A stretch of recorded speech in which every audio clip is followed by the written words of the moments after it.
It began a week after she left. I still remember her laugh in the early morning light, the smell of her shampoo mixing with coffee, the warmth of her shoulder against mine. I thought I had accepted it. I thought I could move on. But then, her voice returned. Not through the phone, not in a dream, not from some memory replaying in my head. It came from the walls of our apartment. At first, I thought it was the wind, or pipes, or my imagination. But it wasn't. It was her. The first night, I was brushing my teeth when I thought I heard her soft voice whisper, "Hey." My stomach sank. I froze, toothbrush in midair. The bathroom was empty. I laughed nervously at myself. Fatigue, I told myself. Nightmares leak into the day. But as I moved through the apartment, her voice grew louder, curling around the peeling wallpaper, drifting through cracks and the old vents. "Is that you?" I whispered into the empty hallway, pressing my ear against the wall. "I can't see you. Why are you here?" A faint laugh answered, soft and familiar, but it had a strange undertone I couldn't place.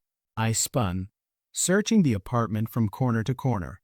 Her voice followed me, drifting from room to room, sometimes behind me, sometimes ahead. It was inescapable. I tried calling her number. Nothing. Her voicemail. Dead lines. And yet, she was here. I began to talk back to the walls. "I'm here, I'm listening."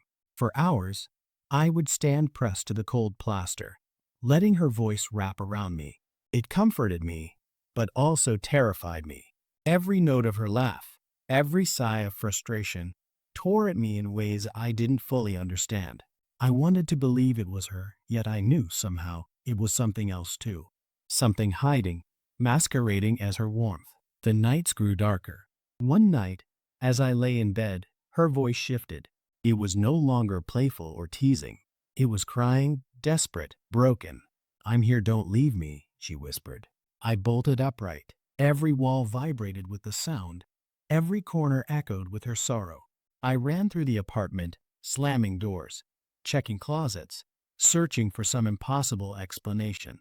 The walls themselves seemed alive, breathing, murmuring. The whisper followed, twisting and curling like smoke around my ankles, lacing my ears with dread. I tore open a section of the wall, bricks and plaster crumbling to the floor. Empty, nothing behind it. And yet, her voice persisted, stronger, louder, almost mocking. "I can't find my way out. Stay with me," it said. The syllables twisted as they left the plaster, warping unnaturally. My stomach turned. My hands trembled. It wasn't just her voice anymore. Something else hid behind it. Something patient, something cold, something that had learned how to mimic longing and fear. Days blended into nights. I avoided leaving the apartment. It felt impossible. Every time I stepped outside, the city seemed hollow, distant, uninhabitable. Inside, her voice lingered, whispering, curling around the corners, sometimes warm, sometimes cruel. I began sleeping on the couch, hugging the pillow where she used to lay her head. Yet the voice followed. It seeped from the vents, the cracks, the ceiling, the floor. I started hearing footsteps echoing in empty rooms, shadows flickering at the edge of my vision. Objects subtly moved from where I left them. I wanted to answer, to comfort her, to hold her again. "I'm here," I whispered, pressing my lips to the wall. "I won't leave you." For a moment, silence, almost peace. But then, her voice returned, twisting my words. "You're not listening," it said. It wasn't entirely her. A strange undertone, unnatural, undercut my relief. I realized I had invited something into my home, something that wore her voice as a mask, and it was learning me, learning my fears. I tried recording it, playing it back. Nothing. Static. My phone couldn't capture her, or whatever had taken residence in the walls. The apartment was empty, yet the voice persisted. It was everywhere, nowhere, a presence I could not define.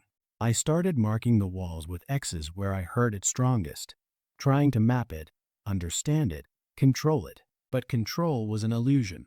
The voice drifted around the points, teasing me, learning, bending my memory and my senses. One night, I fell asleep pressed against the wall, dreaming of her, smiling at me, whispering secrets only we had shared. When I awoke, the apartment was silent for a breathless moment. Then the whisper returned, louder, closer. "I'm still here," it said. It wasn't contained in space. It was in the ceiling, the floor, the walls, even the air. I pressed my hands to my ears. I wanted to scream. I wanted to run, but there was nowhere to hide. Days turned into weeks. My mind frayed. I began talking to the walls constantly. "I'm here," I'd say. "I'm not leaving." And it answered, sometimes soft, sometimes cruel, sometimes laughing, sometimes crying. Shadows lengthened and shifted as if guided by the voice. Light flickered in impossible ways. I became obsessed with listening.